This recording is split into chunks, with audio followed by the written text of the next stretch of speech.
Hello everyone, ఈ రోజు నేను ఒక కొత్త ప్రయోగం అయితే చేశాను. అందరికి మాడుగుల హల్వా తెలిసే ఉంటది. ఈ స్వీట్ గోధుమ పాలతో చేస్తారు. సో మనం కొంచెం హెల్దీ వేలో ఆలోచించి బీట్రూట్ జ్యూస్ ని యాడ్ చేశాను. ఈ స్వీట్ కి మెయిన్ కావాల్సినవి గోధుమలు అవైలబుల్ లేవు. గోధుమ పిండితో చేశాను. సో గోధుమ పిండిని చపాతీ ముద్దలా కలుపుకొని అందులో కొన్ని వాటర్ పోసి నానబెట్టుకోవాలి. తర్వాత బీట్రూట్ ని మిక్సీ పట్టి జ్యూస్ తీయాలి.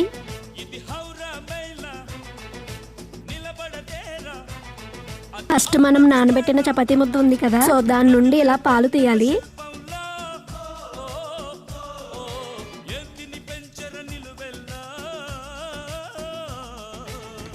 ఇలా పాలు తీసాక ఒకసారి స్ట్రైన్ చేయాలి, లేదంటే మొత్తం పిండిలా ఉంటది.